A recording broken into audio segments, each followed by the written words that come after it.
Now to our other top story. CCSD is dealing with a mental health crisis. 18 students have taken their own lives since remote learning began last March. In a shocking new report, the New York Times is shining a light on the Clark County School District. Superintendent Jesus Jara says the suicide number is twice what the district saw just last year. Now, this is leading many to ask which health crisis is more important, the COVID-19 pandemic or the mental health of students. And 13 Action News reporter Astrid Mendez spoke to students, advocates, and psychologists about what is happening in our public school system. She joins us live now. And Astrid, what did you learn?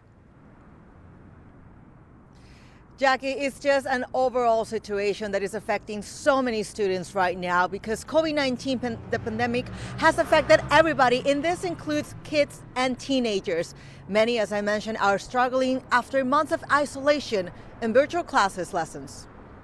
It has been really hard because I don't get to see my friends as much, and it's I don't get to have that social part of high school. We also feel like we're missing out on kind of rites to passage in things like prom and homecoming and stuff like that. We just aren't experiencing. That CCSD canceled all of its sports, so not being able to have our season is really it's really affecting us negatively.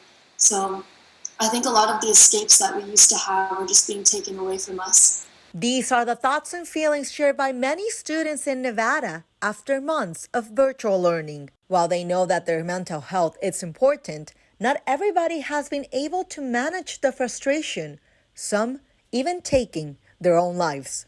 We released that earlier in November, that it was essentially 12 students in 12 weeks of school had killed themselves.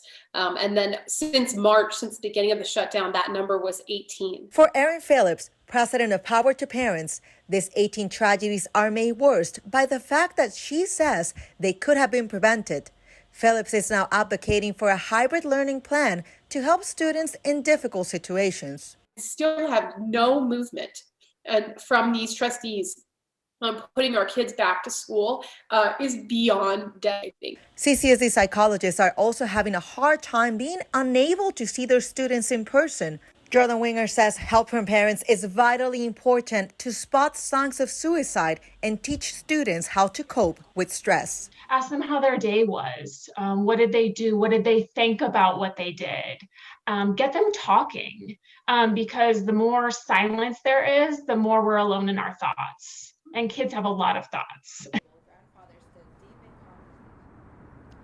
Definitely mental health needs to be addressed, and we need to find ways to help all of our students that are currently right now going through this situation. And parents, if you want to ask for help, you can call your school and request a social worker, a counselor, or even a psychologist to help you with this situation. And to all the students that are watching right now, remember, you're not alone. Reporting live from CCSD headquarters, Astrid Mendez, 13 Action News. Astrid, thank you. This is